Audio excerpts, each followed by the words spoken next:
Good evening student. Chapter हमारा 9 है approximation of expressions. ये चैप्टर का नाम है। पहले हम समझ लेते हैं कि अप्रॉक्सीमेशन होता क्या है। ठीक है, तो an approximation means the most nearest value of a term. Approximation को मैं क्या बोलूँगी कि नियरेस्ट वैल्यू। नियरेस्ट वैल्यू का मतलब है कि जो पास वाली वैल्यू, ठीक है, एग्जैक्ट जो वैल्यू है वो नहीं लेनी है हमने, उसकी जो नियरेस्ट वैल्यू है वो लेनी है हमने। ठीक है, नियरेस्ट वैल्यू भी इसको बोला जाता है और राउंड ऑफ भी बोला जाता है कि बताओ जो आपको इन्होंने वैल्यू दी है उसका राउंड ऑफ करके बताओ कि ये किसके पास है। ठीक है, अप्रॉक्सीमेशन का क्या मतलब है कि कोई भी उन्होंने आपको वैल्यू दी है उसका आपने राउंड ऑफ करके बताना है। ठीक है, मैं आपको एग्जांपल देती हूँ। जैसे मैंने एग्जांपल दी है, जैसे मैंने बोला कि कोई भी पर्सन है, उसकी एज है वैसे 10 ईयर 4 मंथ्स, है ना। तो कोई भी पर्सन है उसकी एज कितनी है, अगर मैंने एज उसकी एग्जैक्ट एज, ये उसकी एग्जैक्ट एज है ना। एग्जैक्ट एज उसकी क्या है कि जो उसकी एक्चुअल में एज इतनी है, 10 ईयर भी है और उसके 4 मंथ्स भी हो गए, ये उसकी एग्जैक्ट एज है।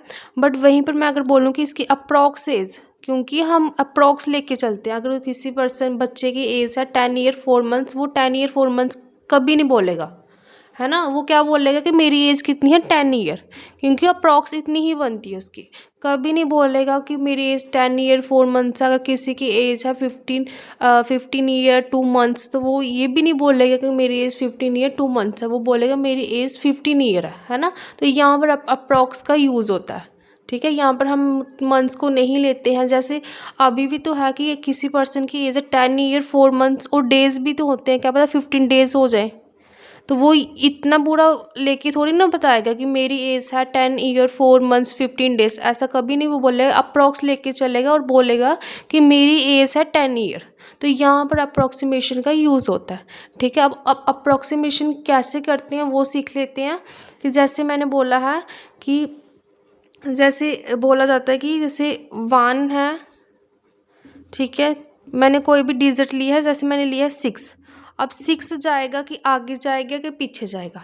जहाँ तो 6 पीछे जा सकता है, ठीक है, जहाँ तो 6 आगे जा सकता है। जहाँ तो ये जाएगा 1 के पास, ठीक है, जहाँ तो ये जाएगा 10 के पास। ठीक है, मैंने बोला कि 6 कहाँ जाएगा। ठीक है, मैंने आपको लिमिट भी दे दी है एक, कि जहाँ तो 6 1 के पास लेके जाओ, जहाँ तो 6 10 के पास लेके जाओ। तो इनका एक रूल होता है कि अगर कोई भी वैल्यू है 1 2 3 4, अगर ये 4 नंबर है तो ये हमेशा पीछे की तरफ जाएंगे। ठीक है, अगर 4 नंबर है ये पीछे की तरफ जाएंगे। अगर यहीं पर 5 6 7 8 9 10 है तो ये किसकी तरफ जाएंगे, ये आगे की तरफ जाएंगे। ठीक है, ये कहाँ पर जाएंगे, आगे की तरफ जाएंगे। तो वहीं पर अगर 6 की बात है तो ये पीछे की तरफ ना जाके ये कहाँ पर जाएगा, आगे की तरफ जाएगा। तो ये कंसेप्ट होता है। ठीक है, अगर 1 2 3 4 है तो ये जाएगा पीछे की तरफ। अगर 5 6 7 8 9 10 है तो ये जाएगा आगे की तरफ। वहीं पर अगर मेरा क्या होगा 11 12 13 14, तो ये भी पीछे की तरफ जाते हैं। तो वहीं पर अगर 15 16 17 18 19 20, तो ये जाते हैं आगे की तरफ। ठीक है, इतना आपको पता होना चाहिए कि 1 से लेके 4 तक है तो पीछे की तरफ उसने जाना है। अगर 5 6 7 8 9 है तो उसने आगे की तरफ जाना है। ठीक है, अभी हम क्वेश्चंस करेंगे, आपको ज़्यादा फिर समझ में आएगी। ठीक है, अभी के लिए इतना ही। आगे हम क्वेश्चंस करते हैं। ठीक है, जितने क्वेश्चंस करेंगे उतना ही आपको क्लियर कंसेप्ट होगा। तो यहाँ पर किसका राउंड ऑफ पूछा है, round off to the nearest 100 का पूछा है कि 1878 किसके नियरेस्ट है। आपको ऑप्शन भी दिया, ऑप्शन का बहुत यूज़ है यहाँ पे। ठीक है, अप्रॉक्सीमेशन में ऑप्शन देख के ही आंसर निकाले जाते हैं। तो देखो 1, मैं पहले लिख रही हूँ उसको। ठीक है, जो मुझे वैल्यू दी है 1878, ठीक है, ये दी है। उन्होंने पूछा नियरेस्ट 100, ये भी हमें देखना है कि किसके बोला हुआ नियरेस्ट 100 का मतलब क्या होता है। यहाँ पर क्या है 1s 10s और क्या है 100। ठीक है, तो हमने यहाँ पर अगर 100 है तो हमने 2 ये वाले देखने हैं, इसका ये वाला देखना है। ठीक है, अगर 100 है, ठीक है, अगर 1000 है तो उसका पास वाला देखना है। जहाँ पर 100 की बात है तो हमने ये 100 है और हमने इसका पास वाला क्या है 7। तो मैंने आपको बताया है कि अगर 7 है, अगर 7 है तो इसने इसका बन क्या रहा, एक तो आएगा जहाँ तो 1800, यही मैंने ऑप्शन से देखा, और जहाँ तो आएगा 1900, ये तो हो ही नहीं सकता। ठीक है, वैसे ये तो हो ही नहीं सकता, जहाँ तो उसने पीछे की तरफ जाना है, जहाँ इसने जाना है आगे की तरफ, तो ये कहाँ पर जाएगा। 7 है तो मैंने बोला था कि अगर क्या है, अगर 5 6 7 8 9 है तो वो जाएगा आगे की तरफ, तो ये नहीं होगा, तो ये वाला इसका आंसर है, मतलब ये जाएगा आगे की तरफ, तो ये इसका आंसर है। ठीक है, नेक्स्ट क्वेश्चन करते हैं, फिर ज़्यादा समझ में आती है आपको। चलो नेक्स्ट क्वेश्चन क्या है, value of 7 to 5 to the nearest 100। आज मैंने 100 वाले ही लिए हैं, ठीक है, कि आपको पहले ये वाला समझ आ जाए कि आज मैंने क्या लिया, 100 वाले ही लिए हैं सिर्फ। देखो 7 to 5 है, तो मैंने बोला है नियरेस्ट टू 100 लेना है, तो ये क्या, वंस, यह टेंस, और ये 100 के साथ वाले को देख के चलना हमने। ठीक है, तो इसका क्या होगा, जहाँ तो ये होगा 700 बनेगा, जहाँ ये बनेगा 800। ठीक है, जहाँ तो ये 700 के पास जाएगा, जहाँ जाएगा 800 के पास, तो ये 7 के साथ क्या 2, इसका मतलब मैंने बोला था कि 1 2 3 4 होगा, तो ये पीछे की तरफ जाएगा। अगर पीछे की तरफ जाना तो इसका आंसर क्या आएगा 700, तो ये इसका आंसर है। ठीक है, आज हमने इसी तरह के अप्रॉक्सीमेशन का मतलब ये है कि ये इसकी एग्जैक्ट वैल्यू है। जैसे एज बोली थी ना कि 10 ईयर 4 मंथ्स, ठीक है, 15 डेज, ये इसकी वो उसकी एग्जैक्ट एज थी, लेकिन हम एग्जैक्ट एज नहीं ले रहे हैं, है ना, एक्चुअल वैल्यू नहीं ले रहे, हम क्या ले रहे हैं, उसकी अप्रॉक्सीमेशन ले रहे हैं कि कैसे मैं उसको शॉर्ट करके बोल सकती हूँ, है ना।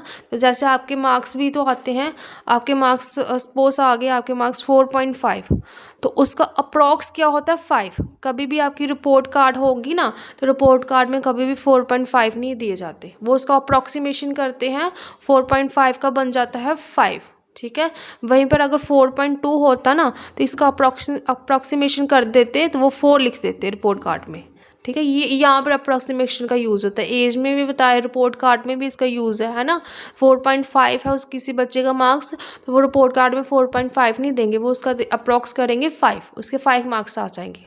ठीक है, क्योंकि उसने आगे तक लिया है, 5 है ना, मैंने बोला था कि अगर 5 6 7 8 9 है तो वो आगे की तरफ जाएगा, तो आगे की तरफ किया तो उसका 5 मार्क्स आ गए। तो वहीं पर अगर 4.2 मार्क्स है, मतलब 2 है, मैंने बोला था कि 1 2 3 4 है, तो वो पीछे की तरफ जाएगा, मतलब उसका होगा 4 मार्क्स। ठीक है, तो ये इनकी एग्जैक्ट वैल्यू थी, ये इसकी अप्रॉक्सीमेशन वैल्यू है, ये इसकी एग्जैक्ट वैल्यू थी, ये इसकी अप्रॉक्सीमेशन वैल्यू है। समझ आई। अब नेक्स्ट क्वेश्चन करते हैं, ये जो एग्ज़ाम में आता है, ठीक है, इस तरह के से एग्ज़ाम में आता है, ये तो इजी में आ गया ना, तो एग्ज़ाम में इस तरह से आता है। उन्होंने बोला कि पहले सम करो इसका और फिर इसका नियरेस्ट वैल्यू निकालो, तो पहले हम सम करते हैं इसका, 1 1 1 2 2 2, फिर आगे 3 3 3 4 4 4 और आगे 5 5 5। मतलब पहले हमें 2 चीज़ें करनी है इसमें, पहले हम बस यही करते थे तो हमारा आंसर आ जाता था, लेकिन अब ऐसा नहीं, अभी हमें पहले इसका सम करना है। थोड़ा मतलब क्वेश्चन को उन्होंने थोड़ा डिफ़िकल्ट में लाया है कि पहले इसका सम करो फिर जाके आप इसका अप्रॉक्सीमेशन लेके आओ, थोड़ा टाइम मतलब कंज्यूम करने के लिए। तो 1 और 2 कितना होता है 3, 3 और 3 कितना 6, 6 और 4 कितना होता है 10, 10 और 5 15, 5 लिखा 1 कैरी यहाँ पे आ गया। वैसे ही 1 और 2 3, 3 और 3 6, 6 और 4 10, 10 और 5 15 और 1 कितना हो 16, 6 लिखा 1 कैरी यहाँ पे आ गया। 1 और 2 3, 3 और 3 6, 6 और 4 10, 10 और 5 15, 15 और 1 कितना हो 16। तो ये इसका 1 6 6 5, तो ये इसकी एग्जैक्ट वैल्यू है, बट उन्होंने एग्जैक्ट वैल्यू नहीं पूछी, उन्होंने नियरेस्ट पूछा है, अप्रॉक्सीमेशन पूछा है। तो ये क्या होगा, उन्होंने 100 तक बोला है, ये है 1 10 100, ये है 1000। ठीक है, तो मुझे 100 के साथ वाले को देखना है, 100 के साथ वाला क्या है 6, ये जहाँ तो जाएगा 1600, जहाँ तो जाएगा 1700।